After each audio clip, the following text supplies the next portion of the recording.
Oke, Assalamualaikum warahmatullahi wabarakatuh dan selamat malam. Jadi di sini kami akan mempresentasikan hasil review jurnal Tanah Ekspansif, di mana untuk anggota kelompok kami, boleh di next. Ada yang pertama ada Aljidan Mubarok 07111007, Alvin Afnersin 08, Muhammad Fali Kurnia 52, dan saya sendiri Satu Yaranika 77. Next.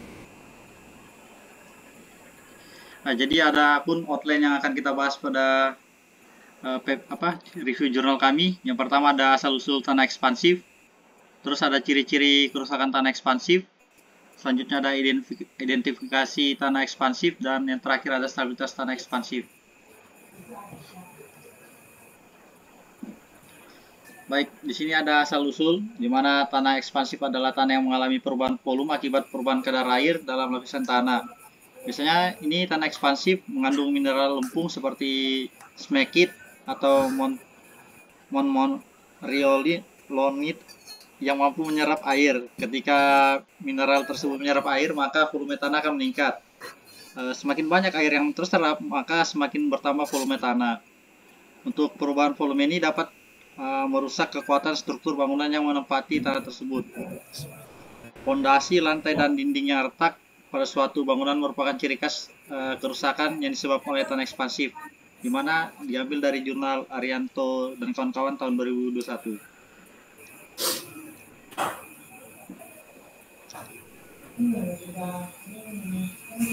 Selanjutnya yaitu ciri-ciri kerusakan tanah ekspansif. Yang pertama itu kerusakan pada tanah, yang kedua penurunan, yang ketiga pengangkatan tanah, yang keempat longsorannya tanah.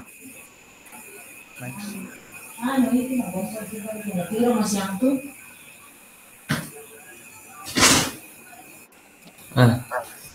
Selanjutnya adalah identifikasi tanah ekspansif.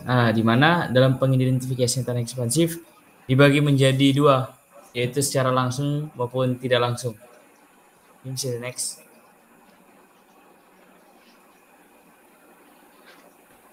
Untuk secara langsung dibagi beberapa lagi, yaitu pertama adalah pengamatan visual, di mana kita mengamati secara langsung ke lapangan secara visual melalui apa yang kita lihat.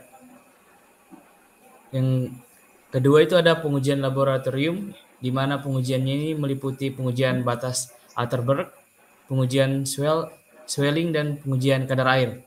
Bisa next.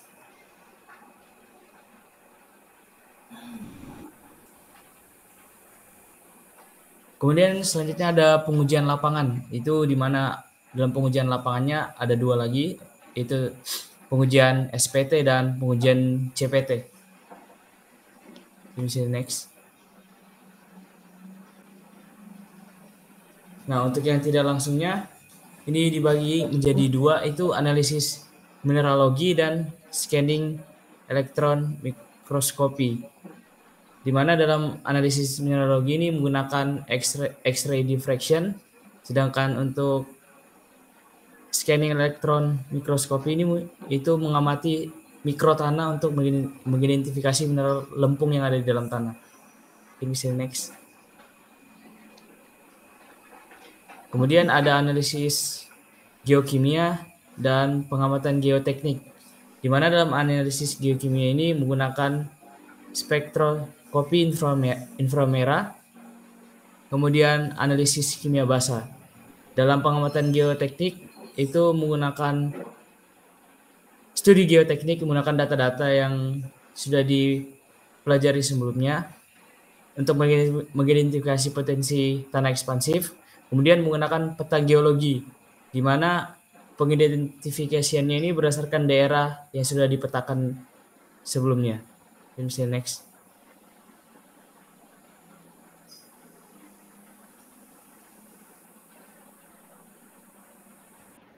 Oke, lanjut ke stabilisasi tanah ekspansif. Ini ada dua metode. Pertama, metode deep soil mixing atau DSM adalah metode pendekatan yang efektif untuk meningkatkan daya dukung dan mengurangi potensi pengembangan tanah atau biasa disebut swelling. Terus stabilisasi dengan menggunakan tambahan kapur. Penambahan kolom kapur pada tanah ekspansif mampu mengurangi perpindahan vertikal atau swelling. Ada tujuan utama penggunaan kapur untuk stabilisasi tanah yaitu 1.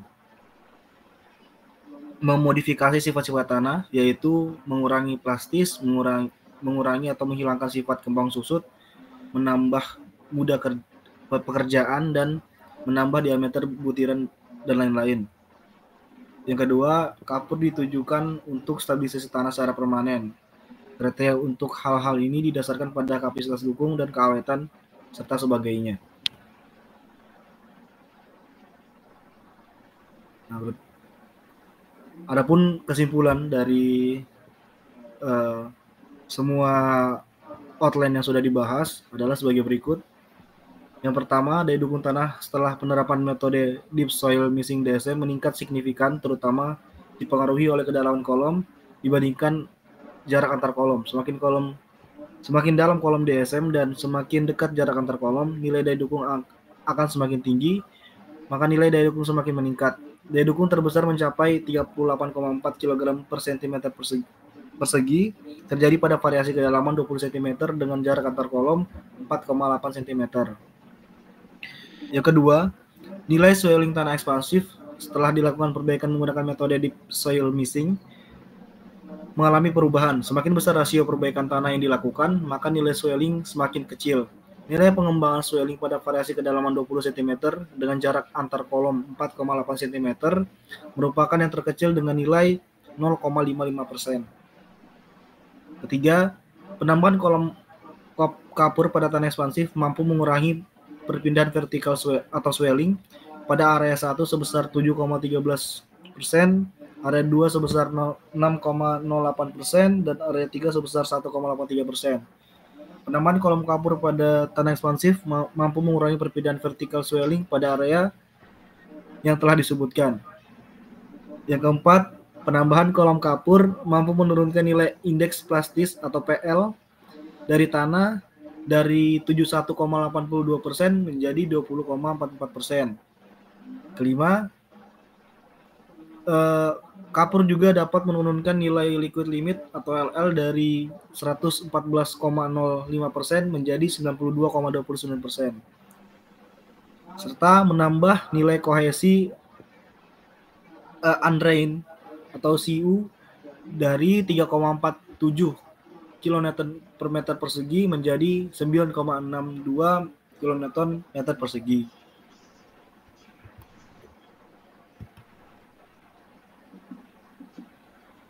Ya, mungkin itu yang bisa kami paparkan dari hasil